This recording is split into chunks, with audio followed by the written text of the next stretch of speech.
Please help me welcome Sylvia Williams.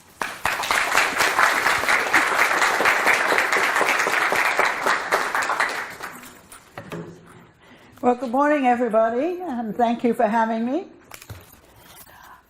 And we all should know this, and this is just a little aside, that when we're all on the right plane, things happen.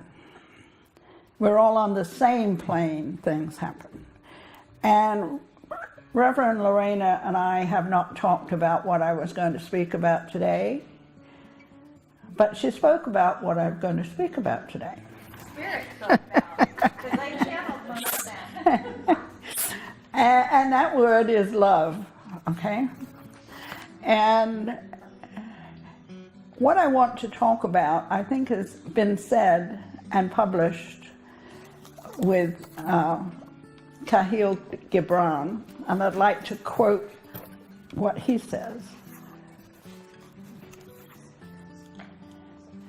And the man said, "Speak to us of self-knowledge." And he answered, saying, "Your heart knows in silence of the secret of the days and nights on top of the world," right?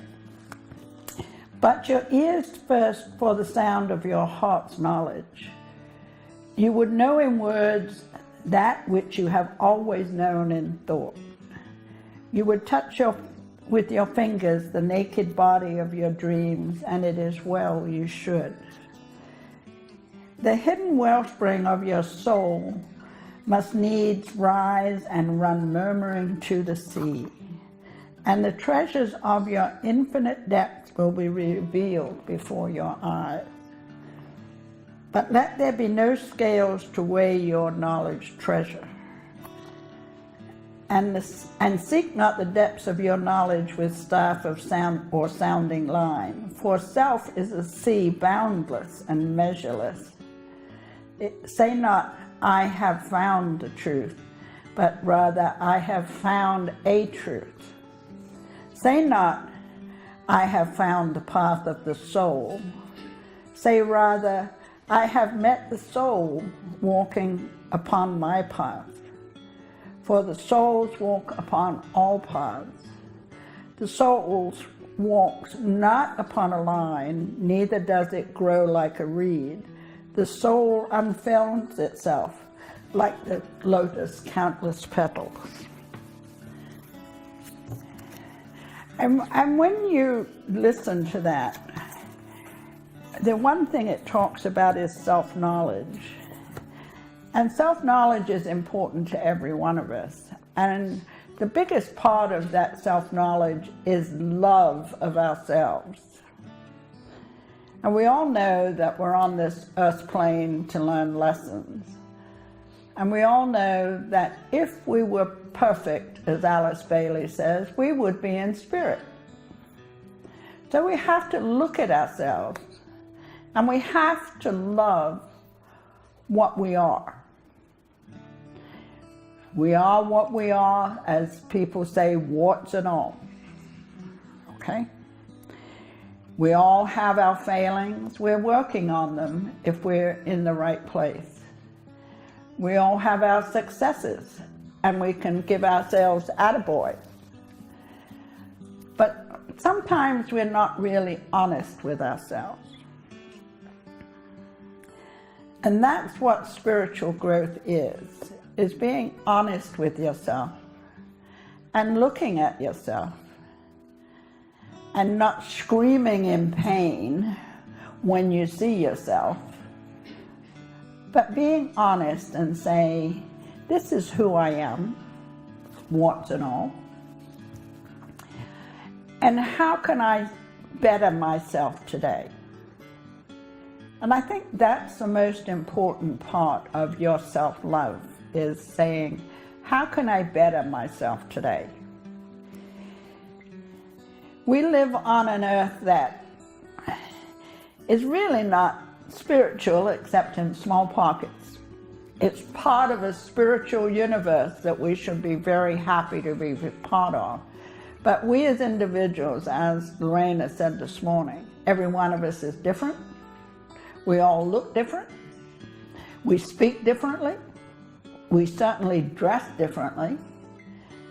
And we have different opinions of every piece of philosophy in this world, whether it be political, or whether it be spiritual, or whether it be educational. We all have different opinions. And we all should accept that the opinion that we have is okay for us. It's okay for me to have an opinion about smoking that is absolutely different to R.J. Reynolds' opinion about smoking. Okay?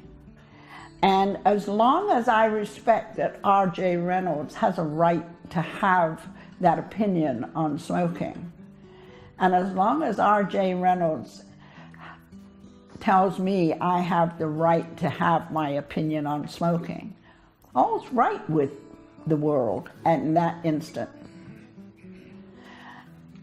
And that's what we have to do with ourselves, is to say it's okay to have these opinions. Whether they're based upon the total knowledge of the facts, but it's also okay to say, maybe I'm not as perfect as I think I am, and this opinion is the only one that counts in this world.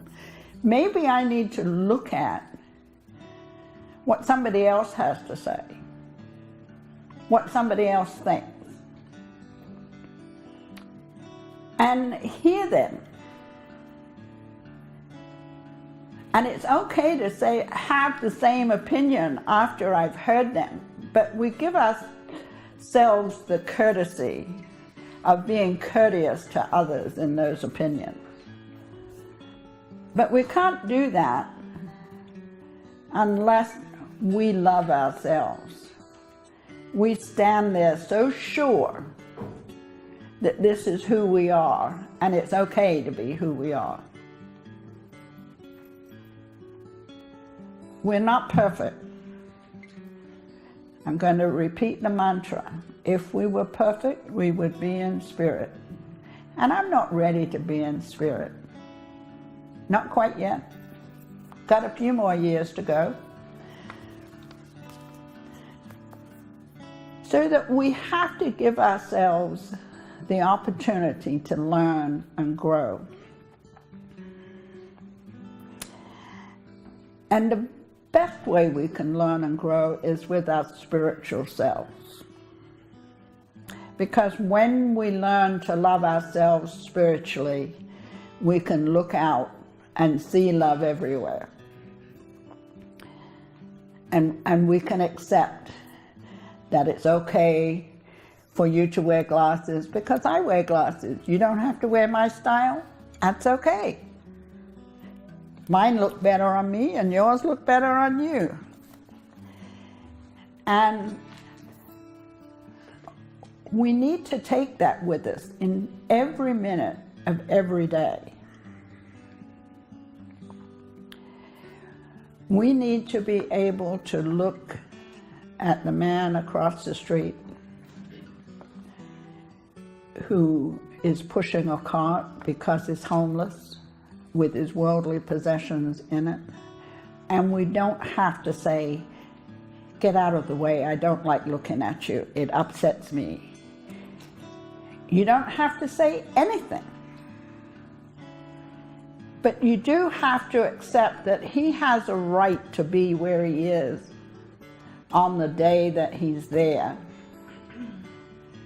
And he has the right to feel that he can't live in four walls, and so he's got to take to the streets if that's how he feels. And when we start understanding that we don't have to dictate to the world. Power isn't our bag. Being better is our bag. Growing, learning, I know that when I was working, I worked for an organization and I had to write proposals and I had to have knowledge at my hand about the matter in which I'm trying to write a proposal. And people used to laugh at me because I got from the state of California their crime statistics for the year. They put out a book. Every town, every village, they can tell you what crimes took place and who did it, by age, by ethnicity, by whatever. And I used to have to know that.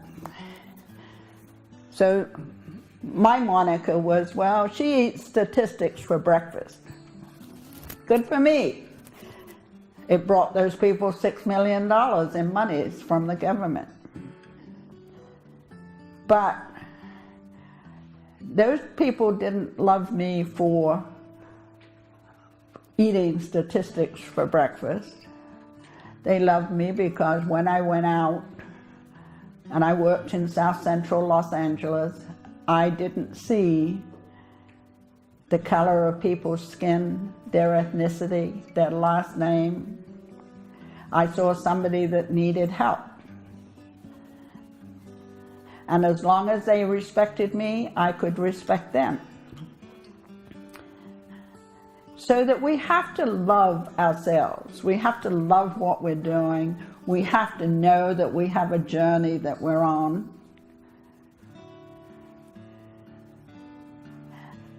And we have to take it for granted that our lot in life is to learn. We owe that to ourselves.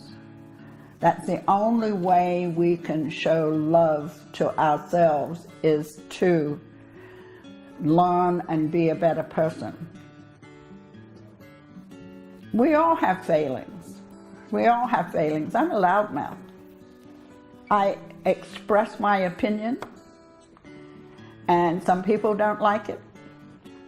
But I learned a long time ago to say, as I'm expressing my opinion, it's my opinion and I'm stuck with it. So they had no comeback. Okay? Because everybody's entitled to their own opinion, their own feelings. And you're entitled to your own opinions and own feelings. But you really have to look at where those feelings come from and what brings you to those feelings. And you have to be able to look in the mirror when you're brushing your teeth or combing your hair or doing whatever and say, for a human being, you're okay. I accept you. I love you. I forgive you for all of those things that you think you've done wrong, or other people think you've done wrong. The biggest thing that we can't do to ourselves is forgive ourselves. That's the best lesson that you can learn. And when you learn that, you learn that it's okay to love yourself. And when you love yourself, that energy goes forth. And it's in your aura.